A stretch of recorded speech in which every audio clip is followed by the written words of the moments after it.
नमस्कार, सन्मार्ग लाइव में आपका स्वागत है। हमारे साथ हैं chief commissioner doctor S K. Sinha, जो झारखंड और बिहार के चीफ कमिश्नर रह चुके हैं। और मैं बता दूं कि आप अपने जीवन की शुरुआत पत्रकारिता से ही की है। यहीं रांची एक्सप्रेस में पत्रकार हुआ करते थे। उसके बाद कमीशन दे करके IRS बने और अवकाश ग्रहण किए झारखंड और बिहार के चीफ कमिश्नर होकर के। डॉक्टर सिन्हा, आपका बहुत बहुत स्वागत है सन्मार्ग लाइव में। धन्यवाद। आप ये बताएं कि लोकसभा चुनाव चल रहा है, नोटबंदी हुआ, नोटबंदी के बाद ये दावा हो रहा था कि अब ब्लैक पैसे नहीं होंगे, लेकिन लगातार ये पैसे बढ़ते जा रहे हैं। आखिर आयकर विभाग क्या कर रहा है? देखिए, मैं 3 बार पार्लियामेंट्री कॉन्स्टिट्यूएंसी का ऑब्जर्वर रह चुका। छपरा, गोरखपुर एंड कांकेर, जो कि बस्तर जिला में पड़ता था। उस समय भी काले धन का उपयोग होता था, पर जो ये विकराल रूप ले चुका है आज, उस समय हम लोग सोच भी नहीं सकते थे। सर्वप्रथम ये कहना चाहूंगा कि पैसा आता कहां से? एकाएक तो ये आता नहीं है। कोई कहे कि 5,000 करोड़ 2 दिन या 3 दिन या 4 दिन के डोनेशन से मिलता है, तो ये विश्वसनीय नहीं है। बात यह है कि सारे पार्टी, कोई ज़्यादा कोई कम, किसी न किसी रूप से काले धन का खपत करते रहे हैं सालों साल से, और वही पैसा इलेक्शन के वक्त में 4,000, 5,000, 10,000 तक हो जाते हैं। इस वक्त आयकर विभाग की भूमिका बहुत ही महत्वपूर्ण हो जाती है, इसलिए कि काले धन की खोज, काले धन का निकासी, ये आयकर विभाग की ही जिम्मेदारी है। इसलिए हर एक पार्लियामेंट्री क्षेत्र में आयकर विभाग का एक वरिष्ठ अधिकारी, जो कम से कम संयुक्त आयकर आयुक्त होता है, वहाँ उसकी पोस्टिंग होती है। नहीं, ये तो ड्यूटी होती है, ये काम होता है। आयकर विभाग बना ही है काले धन को रोकने के लिए और अपने कामों को करने के लिए, ताकि देश हित में काम हो सके। लेकिन कहीं न कहीं आयकर विभाग सुस्त है, आलसी है, जिसके चलते ये नगद पैसे काले धन बढ़ते हैं। ये तो मैं नहीं मानूंगा। अगर आलसी और सुस्त होता तो आज मंत्री और मुख्यमंत्री, मैं ये कह रहा हूँ, मंत्री, मुख्यमंत्री, MLA, विधायक, उनके घर से, उनके फार्म हाउस से करोड़ों रुपया की जब्ती नहीं होती। चाहे तो लोग लोभ में आ जाते या चाहे लोग डर जाते। लोभ की बात नहीं हो रही है, बात सीधे हो रही है ये कि भाई ये आखिर ब्लैक मनी आता कहाँ से है। आपने भी ये प्रश्न उठाया, आता कहाँ से है? तो हम कहीं न कहीं सुस्ती है विभाग की, चाहे किसी व्यवसायी के यहाँ आए, नेता के यहाँ आए, पत्रकार के यहाँ आए, अधिकारी के यहाँ आए, कहीं न कहीं उनकी सुस्ती है। आप इसी से लगाइए, हर एक विभाग के साथ ये बात लागू होता है।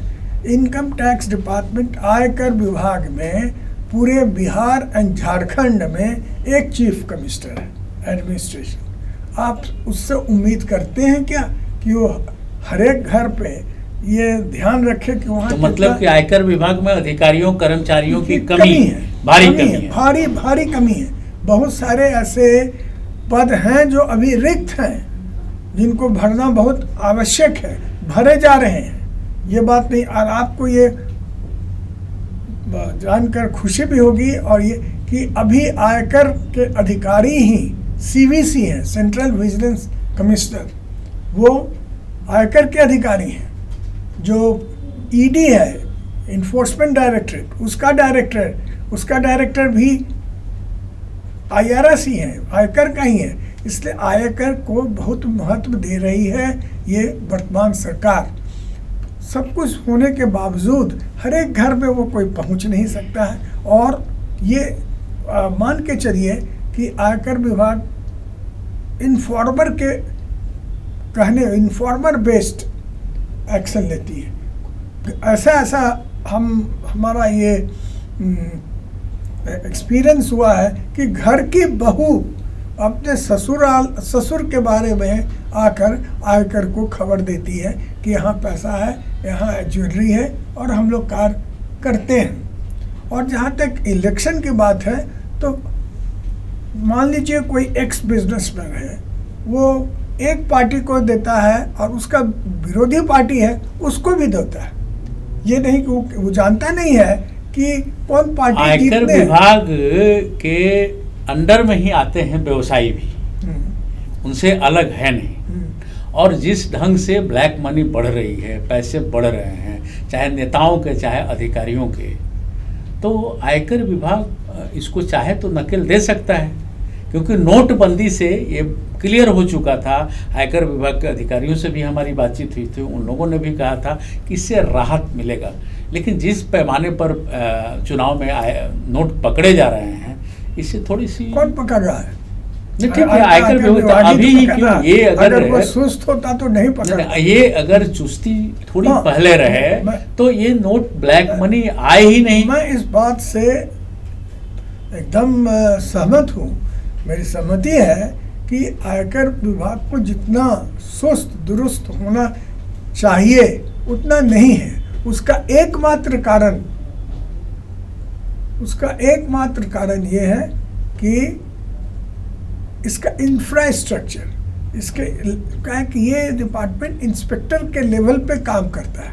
और हम लोग हिंदुस्तान के ही वासी हैं, सब एक ही तरह के हैं। इंस्पेक्टर के लेवल में भी कमी है, उसके बाद ITO लेवल आता है, उसके बाद बहुत सारे लेवल होते हैं, सभी जगह कमियां है। अगर उसको पूरा कर लिया जाए तो भी क्या आयकर विभाग 100% काला धन निकाल पाएगा? मैं नहीं समझता हूँ ऐसा हो। नहीं, ठीक है, लेकिन जिस तरह से चल रहे हैं हिसाब, अब मान लीजिए कि स्कूल कॉलेज के डोनेशन की ही बात करें तो 1 करोड़ 1.5 करोड़ प्राइवेट स्कूल के कॉलेज में डेंटल हॉस्पिटल हो गया, उसमें अगर बच्चे MBBS करने जाते हैं, इंजीनियरिंग के लिए जाते हैं, तो ये जो डोनेशन की प्रथा है, ये जो पैसों का जो खेल होता है, इसको तो आयकर विभाग एक आपको ये जानकर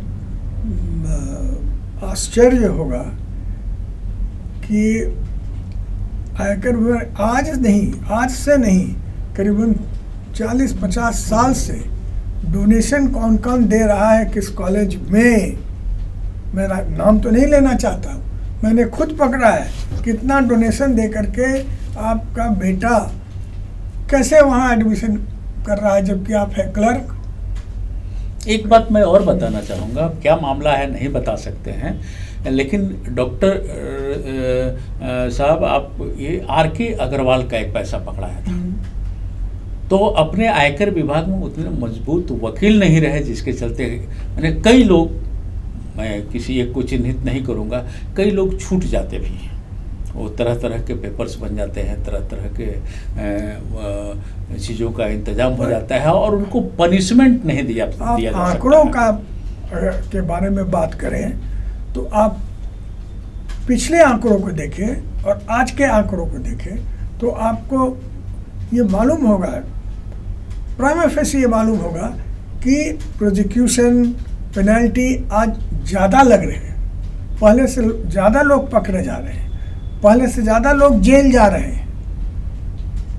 आप कह रहे हैं 3 मोदी हैं, नीरव मोदी हैं और जो मोदी हैं और जो लोग भागे हैं, वो भागे क्यों? भागना पड़ा उनको, क्यों नहीं भाग रहे थे वो? आयकर विभाग की तपिश बढ़ी, तपिश इतनी बढ़ी कि उनको देश छोड़ के भागना पड़ा। और वहाँ से लोग आ रहे हैं, वहाँ से पकड़ के आ रहे हैं और ये लोग भी आएंगे।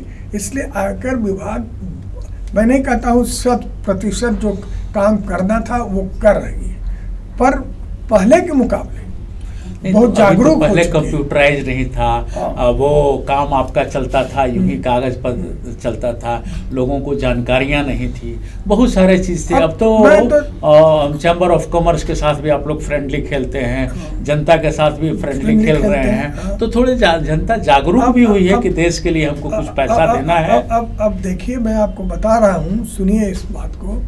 मेरे को हम लोग के डिपार्टमेंट में एक है CPC, सेंट्रल प्रोसेसिंग यूनिट है, वो बेंगलोर में है। मेरे को एक दिन वहाँ से नोटिस आया कि आपका 6 लाख रुपया बकाया है। मैं उस दिन रात भर सोया नहीं कि 6 लाख कैसे बकाया हुआ।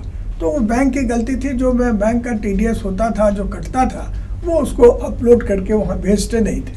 परंतु जो वरिष्ठतम अधिकारी, I retired as senior most chief commissioner of the country, not only Bihar and Jharkhand, पूरे देश, पूरे भारतवर्ष में सबसे सीनियर चीफ कमिश्नर था जिस दिन मैं 31 मार्च 2009 को रिटायर किया। उसको रात में नींद आई। ये भय अब आकर के जनता मैंने देश की जनता के पास जागरूक हो गई है जनता। अब पहले क्या होता था कि लोग आता नोटिस फाड़ के फेंक देते थे, यार देखें कौन करता है। अब लॉ अबाइडिंग सिटीजन हो गया, और आयकर विभाग भी यही चाहता है कि लोग स्वयं अपने आप बिना कहे हुए उनका जो कानूनी दायित्व है उसको निभाए, और उस तरफ हम लोग अग्रसरित हो गए हैं। हम लोग क्या, हम तो डिपार्टमेंट में नहीं है। आज के डिपार्टमेंट लोग को मैं बहुत नहीं, एक बात बताएं, आप वरिष्ठतम में से रहे हैं, बहुत ज़्यादा दिन नौकरी भी आपने किया है, विभाग में क्या क्या सुधार की जरूरत है? अंग्रेजी में अगर बोलूँ तो कहूँगा कि परसेप्शन की कमी है। इनकम टैक्स डिपार्टमेंट का परसेप्शन बहुत ही खराब हो चुका है। मैं खुद एक जगह छापा मारा था, बहुत पैसे पकड़े गए थे, और उस आयकर दाता ने कहा कि अरे चांदी का जूता मार दूंगा, बच जाऊंगा। ये पब्लिक में परसेप्शन है, ये जो धारणा बस गई है लोगों में, उसको हटाना होगा। इसके लिए आयकर को जो भी कुछ करना हो, ज़्यादा से ज़्यादा प्रोसिक्यूशन लॉन्च करे, या पब्लिक के पास जाए, उनको एजुकेट करे, उनको समझाए, सिखाए कि तुम्हारा दायित्व ये है, अगर ये नहीं करोगे तो तुम ये भोगोगे, तुम्हारे साथ ये किया जा सकता है। इसकी बहुत बड़ी कमी है एजुकेशन की। टैक्स पेयर्स एजुकेशन शुरू हो चुका है, बहुत आगे बढ़ भी चुका है, पर अभी भी मैं समझता हूँ कि गली गली, मोहल्ले मोहल्ले, छोटे छोटे ही रूप में, कोई ज़रूरी नहीं है कि बड़े बड़े होटल में 50 लोगों को बुला लीजिए, भाषण दे दीजिए। मतलब आयकर को बारे में बताना है कि भाई देश हित में आप ये टैक्स दे रहे हैं, जैसे अपने शरीर को बढ़िया से रखते हैं, घर को बढ़िया से रखते हैं, उसी हिसाब से टैक्स को अगर आप देंगे तो ये भारत बड़ा होगा। आपका कहने का तात्पर्य ये है। तो और डर का माहौल बनाना ही होगा। कुछ लोग कहते हैं वॉलंटरी, अपने आप, ये कोई मान के चलना होगा। ये ह्यूमन नेचर है कि जब तक कुछ डर नहीं होगा, बेटा बाप से डरेगा नहीं तो बेटा बाप का इज्जत नहीं करेगा। मतलब बिना भय का प्रीत नहीं होता है। ये संस्कृति हो गई है, बिन भय होत न प्रीत। इसलिए थोड़ा भय, पर ऐसा भय भी नहीं कि वो भय क्रिएट करके आप अपना झोली भर रहे हो, वो नहीं। तो क्या आयकर विभाग में भी भ्रष्टाचार है? यकीनन है। मैं मानता हूँ, मैं 36, 37, 38 साल इस विभाग में काम किया। इसके पहले मैं दूसरे विभाग में था, मैं मानता हूँ। पत्रकारिता में भी बहुत भ्रष्ट लोग हैं, 10 में 1 होंगे, 9 नहीं होंगे, हैं। और मैं आपको बताता हूँ, मैं कॉलेज में लेक्चरर था। पत्रकारिता के बाद मैं कॉलेज में लेक्चरर हुआ ही रांची यूनिवर्सिटी में, वहाँ भी भ्रष्ट हैं लोग।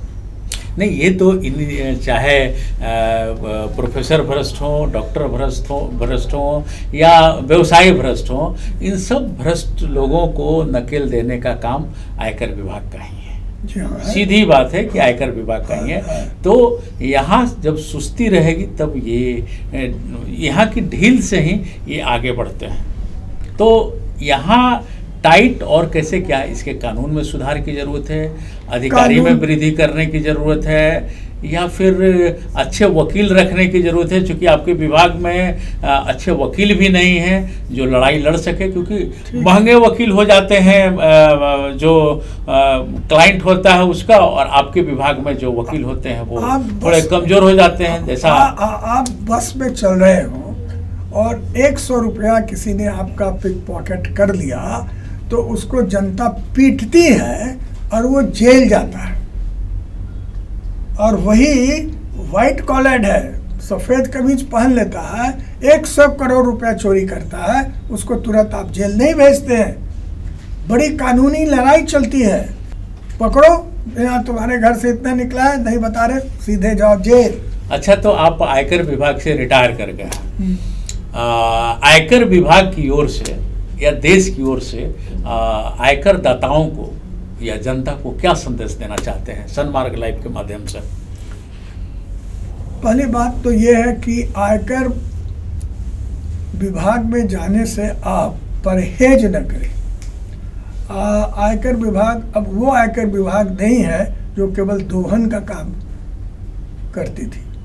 आप वहाँ जाएं, अपने दायित्व को समझें और अपने दायित्व को निभाएं। आपका दायित्व क्या है वो आयकर विभाग से समझें।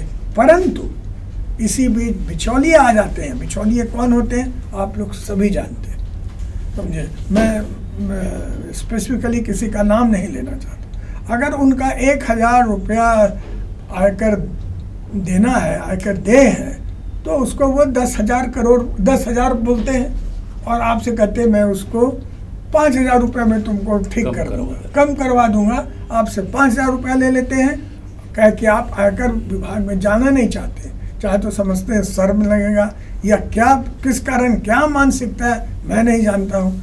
जबकि देना है 1,000, परंतु आपने बिचौलिए को 5,000 रुपये दे दिया।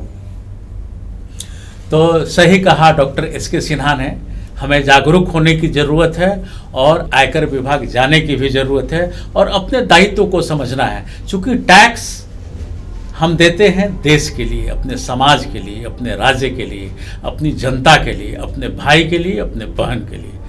आज बस इतना ही। डॉक्टर सिन्हा, बहुत बहुत धन्यवाद आपका। धन्यवाद। नमस्कार। धन्यवाद, नमस्कार।